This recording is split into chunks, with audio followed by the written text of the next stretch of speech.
Hello everyone. In this video we're going to show you how to enter variables in SPSS, and then we're going to run one-way ANOVA using this data set. Okay, now we have a data set. It's actually a question from an exam question from a school. It said, in a study of the antidiabetic activity of aqueous extract of cassia alata leaf, a dose of 50 mg of extract was administered orally to a group of 5 rats. Now, if the following blood sugar levels were recorded for 4 consecutive days, we have this data set A, B, C, and D, and the blood sugar levels for A was 82, 450, 420, 350, and 290. Then B, 90, 350, 310, 270, 200. C, 102, 410, 370, 330, and then 250. Then D, 110, 380, 300, 280, 220, and then 130. The question is, using ANOVA, present the results in a tabular form showing the mean plus or minus standard deviation. So now we have to come over to our variable view, and then we have groups. And then we have observation. Observation is the data. Then we move over to values. Okay, sorry, there's a rule in SPSS that you don't give any space in between words. You can either use underscore. Alright, no space. Observations.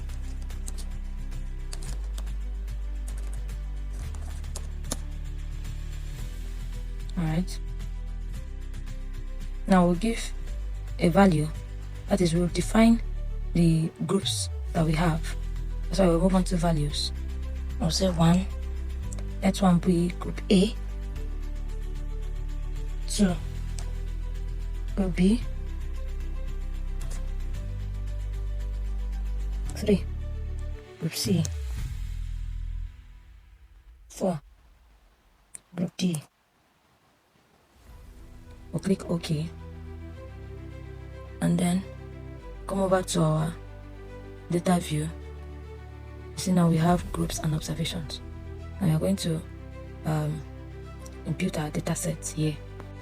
You can see now that when we press 1, it will be the definition we gave under the value that will appear. 1, 1, 1, 1, because we have 5 different values for group A. That's why we're doing it 1 in 5 different places. 2, 2, 2. Now this is the data set we have. All we have to do, we'll go to analyze. We want to check for one-way ANOVA, so we'll come over to compare means. Right? Compare means, we move down to one-way ANOVA. Alright, now we have the dependent list, then we have the factor. Now this dependent list is the values you have for the data set, right? And then the factor is what you're trying to compare. Alright, now we want to check for the mean plus or minus standard deviation, and can even get the standard error. So all we have to do is these options here. You have to click on descriptive. Alright, you press continue. Now in case you want to do a multiple comparison, you click on post hoc here and you click on 2K. Alright, you can use Duncan. You can also use Duncan. You can use anyone here, but the one we majorly make use of is this Turkey. Alright, and you click on continue. Now your data set is it has been arranged for analysis. So you click on OK, and you can see the output, right? You can see the descriptive. Descriptive has a mean, the standard deviation, the standard error, lower bound, upper bound, minimum, maximum, also the ANOVA. Alright. And then this is the multiple comparison here, in case you want to check for their significant difference. Thank you so much.